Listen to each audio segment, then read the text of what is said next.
Welcome, seekers of hidden knowledge, to the mystical realm of the occult. Delve into the secrets of the universe as we journey together into the enigmatic world of ancient wisdom. Brought to you by your guide through the shadows of enlightenment, Wisdom Rocker. Uncover the mysteries, unlock the power, and journey with us as we explore the hidden depths within the pages of forgotten scrolls and ancient texts. Prepare to embark on a journey beyond the ordinary, where wisdom transcends time and knowledge is your greatest ally. Welcome to Wisdom Rocker. Prepare to awaken your inner sage. In this video, we will be uncovering the wisdom within the chapters of The Theosophical Seal, a study for the student and the non-student, by Arthur M. Kuhn, with an introduction by James S. Perkins. This book is dedicated to all searchers for wisdom. 1958. Alpha and Omega. I am Alpha and Omega, the beginning and the end, the first and the last. Revelation 22:13. The foregoing words were put into the mouth of deity by the author of the book of Revelation. I do not suppose there is another book in the whole world about which so much has been written and so little understood. There is one point, however, which is quite universally accepted, and that is that the Apocalypse was written in cipher and conceals many truths hidden within a series of cryptic symbols. To read the words of this book at their face or surface value is like reading a score without hearing the music. Since the entire book of Revelation must be looked upon as a complex cryptogram, we may conclude that this one statement has more to it than the words imply. Of course, St. John wrote this occult treatise in the Greek language, and his use of the first and last letters of the Greek alphabet has therefore the obvious meaning as repeated in the rest of the quotation, the first and the last. If St. John had written the book in Hebrew, we wonder, would he have written, I am Aleph and Tau, or in an English translation, I am A and Z? Suspecting, therefore, that this statement, even as the entire book, is deeply cryptic, or shall we say esoteric, we look beneath its surface to discover its hidden truth. What particularly lies behind these two letters Alpha and Omega, aside from their position as being the beginning and ending of the Greek alphabet, or their English counterparts A and O? What special significance lies in the statement of the Supreme Being, I am AO? In ancient times, each letter of the alphabet contained a particular meaning, and words were formed by putting these letters together in certain combinations to build up an idea or a concept. This method is entirely foreign to us, and for that reason it is difficult for the modern student of the ancient scriptures to make true interpretations. Our 26 English letters mean nothing in themselves, and have meaning only as. They are put together to make words the meanings of which are usually inherited from one of several mother tongues. Modern languages grow and change with the idiom of a people. Today's slang is found in tomorrow's dictionaries. With the early languages, this was different. The Hebraic alphabet, from which the Hellenic is derived, consists of 22 letters, each letter possessing a meaning as expressed by its form and a power as expressed by its sound. It is said that the Hebrews brought many of their traditions and religious ideas from Egypt and Chaldea. This is true also of their language. The mysteries of Egypt and the magic of Chaldea and Persia are buried within their word formations. Each letter contained not only an idea or a concept, it also had a certain power as represented by a numerical value. The correspondence between letters and numbers was a sacred science known only to sages and wise men. There lived in Greece, between the years 582 and 500 BC, a philosopher named Pythagoras, who is remembered in history particularly for his contributions to mathematics and music. Most of his teachings had to do with numbers. He was the first to teach that the Earth and the planets are round and rotate about a central sun. He taught, moreover, that there exists a mathematical relationship between the radius of their orbits, their masses and their speeds, which relationship he converted into a geometrical equation. His teachings regarding the laws of mathematics embraced other dimensions of being than the three commonly accepted, and his saying, the music of the spheres, was a phrase used to indicate an occult relationship between his planetary equation and music. Indeed, it was he who discovered that musical tones have definite numerical interrelations, and his diatonic scale is still the basis of modern Western music. He formulated and taught the first part of Euclidean geometry 300 years before Euclid. He taught that the world is built upon the power of numbers, that all living things have their own unique rate of vibration, and that all relationships can be expressed numerically. It was he who named God the great geometrician in his school at Crotona. He taught also the value and power of the letters of the alphabet.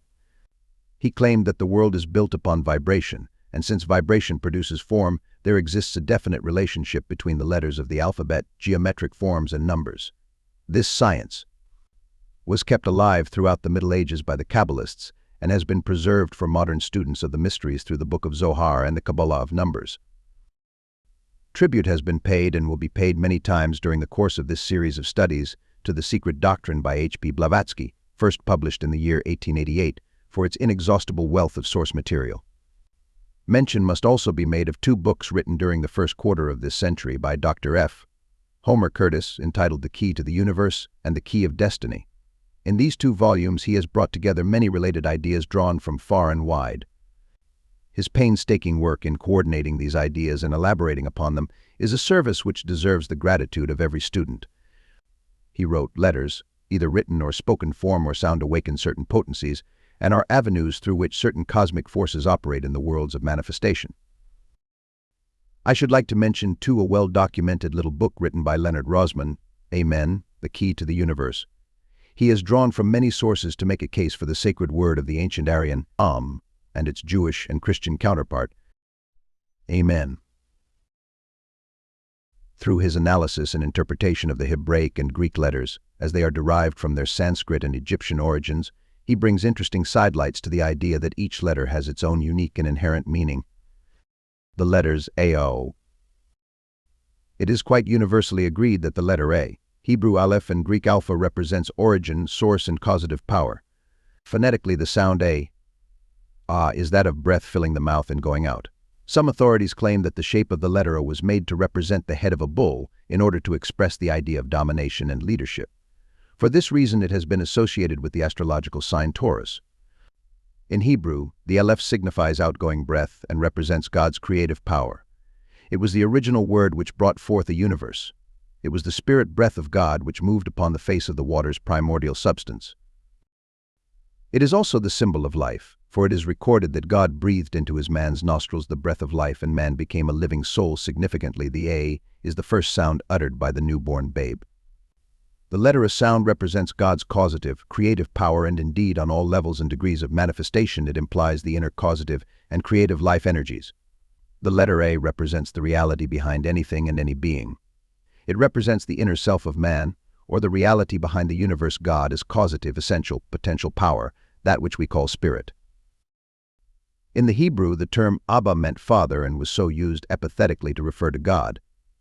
Faber D. Olivet, in his Hebraic Tongue Restored, says of Aleph that it represents universal man, the ruling being of earth. It characterizes unity, the central point, abstract principle of a thing. As sign, it expresses power, stability, and continuity. Its number is 1. The significance of this statement will be apparent presently. The last letter of the Greek alphabet, Omega, is so bound up both in form and meaning with the numerical naught and the geometric circle that our complete consideration of its significance must be momentarily deferred to include those two factors. We may note that the letter O alludes to manifestation as opposed to pure spirit, or perhaps we should say it implies spirit in manifestation. It is rather the field or limitations through which spirit expresses itself. If we think of being as spirit and matter, the O represents its negative polarity.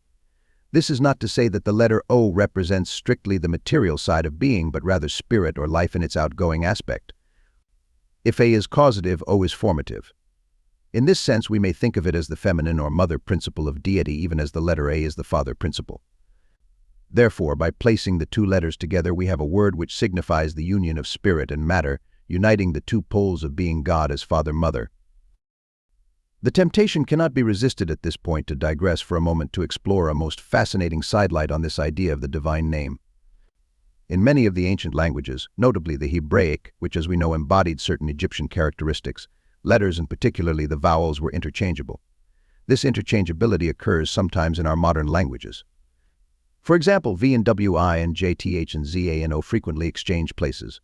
A change in vowels often changes the root word from a verb to a noun to a verb, the tense, the number, etc. For instance, the vowels O, I, A in the root word senji changed the noun song to the verb present sing and to past sang. This practice was commonly in use in forming Hebrew words. Indeed, unless one understands this usage, it is impossible to make a true translation into English. It should not seem strange, therefore, to find in the Hebrew the same root word used with different vowels, and sometimes consonants, to denote varying shadings of the same fundamental idea.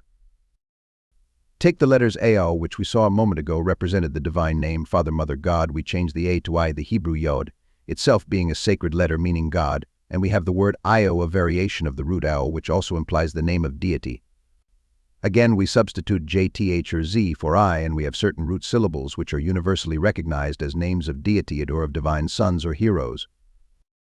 Jova, Z, Uz, Daos, Dios, Jehovah, Jesus, Jacob, Joseph, etc. A further revealing sidelight may be thrown upon the suffix used in naming heroes or sons in the scriptural story. We are indebted to the research of Dr. Alvin Boyd Kuhn into Egyptian origins for the interpretation of the suffixes Saf, Saf, Sef, Suf, or Sus, as meaning heir, prince, or son as applied to their national heroes. Remembering that the Jews absorbed much from their Egyptian captivity, we may assume that many of the names of their heroes bear the mark of this heritage. Ioseph becomes Joseph, Prince of God, Isaiah, Prophet of God, and most significant, we couple the divine name Ao changed to I or J with the Egyptian suffixes meaning heir or son, and we have the truly sacred name or title of Jesus, the number 10. If, as Pythagoras claimed, there exists a definite relationship between the letters of the alphabet, geometric forms, and numbers, it is but natural to assume that the letter A is related to the number 11 and the letter O to the number 00, and that the combined AO therefore corresponds with the number 1010. That this relationship is not a mere accident is attested not only by the many references to this association, but by an analysis of the numerals themselves. The fact is that it is most difficult to talk about the numbers 1 and 0 without at the same time referring to the letters A or I and O and geometrically the point and the circle. It has been said that while the point and the circle represent the idea of the immanence of God, the two letters AO represent his wisdom, and the number 10 is the measure of his power.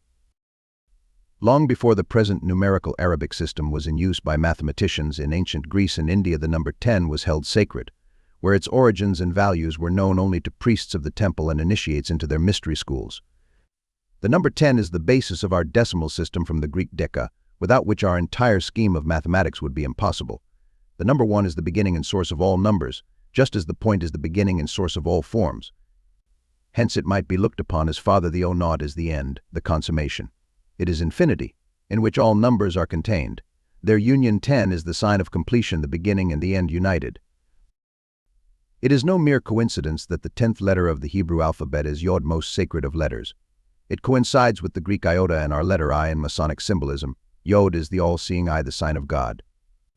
Albert Pike, in his great work Morals and Dogma, says, the principle called Father is completed in Yod, the most occult of all the letters.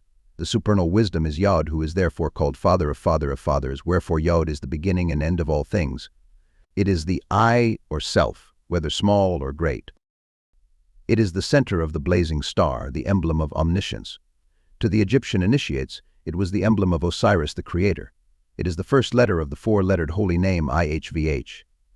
Dr. F. Homer Curtis, associating the Yod with the number 10, says Yod, representing the activating principle of all life manifestations, symbolically stands for the reincarnating ego.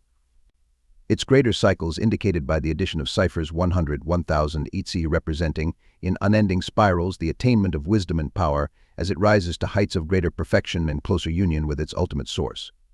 As Yod in the universal sense is the sign of God, in man it signifies his spirit or monad, the ego, or IHP. Blavatsky, speaking of the potency of numbers, says of the number 10, it is from this number 10, or creative nature, the mother, the occult cipher, or 0 ever procreating and multiplying in union with the unit, 1 or the spirit of life, that the whole universe proceeds.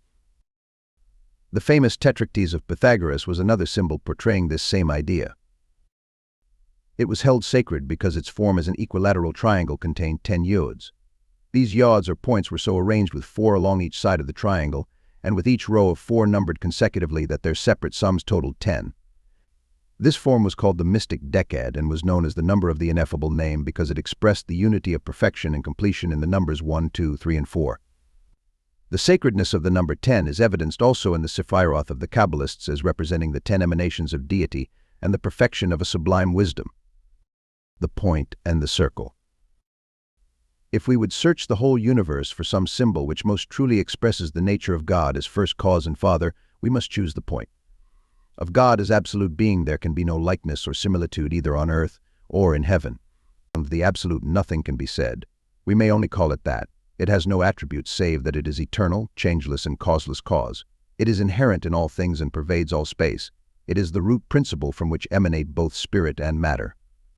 Yet the point is the symbol which most nearly represents God as absolute being, for the point has neither form nor dimension, and has therefore no external existence, yet it is potentially everywhere, and is the beginning of all forms and the source of all dimensions. It is especially of God as Father Hebrew, Kether, first emanation of the Absolute, that the point is symbol. As the Father is spirit or first cause, the point is that invisible source from which proceed all forms. We may therefore rightly consider the point as the first letter of our symbolical alphabet. What one is to numbers, and A to letters, the point is to all geometrical forms. The point, as does the number 1, represents unity. Pythagoras called it the monad, the individualized spirit of man. The dot, says Manly Hall, is the first departure from things as they eternally are. It is the first illusion of the self, the first limitation of space, even as spirit is the first limitation of self. The dot, or sacred island, is the beginning of existence. Whether that of a universe or man, the dot is spirit, and its symbol in the Chaldaic Hebrew is the yod. The dot symbolizes the cause, the line, the means, and the circle, the end. The line, therefore, is the symbol of the dot in growth or motion. Again, he said, God is the dot, the first island floating in and upon the permanent depths of unlimited existence. We come now to the circle. The circle is no number, yet it contains all numbers. It is the naught, the cipher, or sefer, from which all numbers proceed and into which they all eventually resolve. It is all, for it has neither beginning nor ending. It is the point expanded to infinity. Of all symbols, the circle is the most mystical, for it is the symbol of infinity and eternity, of boundless space and endless time. The circle is the ring pass not which establishes the limits of manifestation, whether of a man or of a universe. Indeed, it is the symbol of that manifestation, even as the point is the symbol of that which has no manifestation. If the point, as we said, has no dimension, the circle contains all possible dimensions.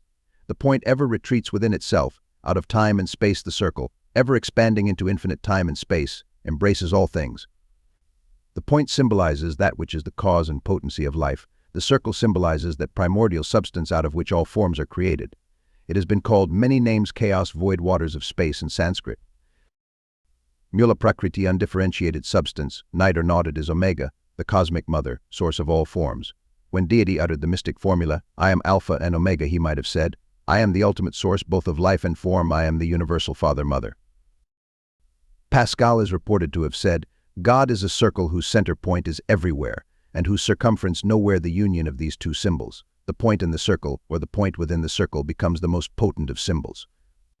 It is the symbol of life encased in material form, the life germ within the seed or egg, the divine spark or monad within man, God within his universe. It is the tree of life in the midst of the garden. In still more ancient scriptures, it is the jewel in the lotus in occult human anatomy. It is the symbol of the hidden force centers in the body. The chakras, astronomically, it represents our sun. It contains the secret truth of God, immanent God, the absolute in manifestation.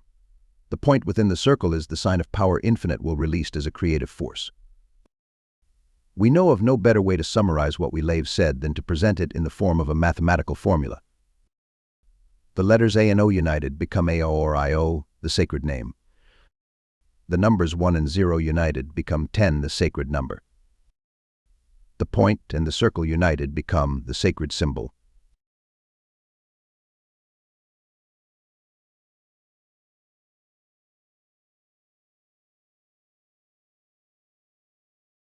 Thanks for watching the Wisdom Rocker. Don't forget to like, comment, and share.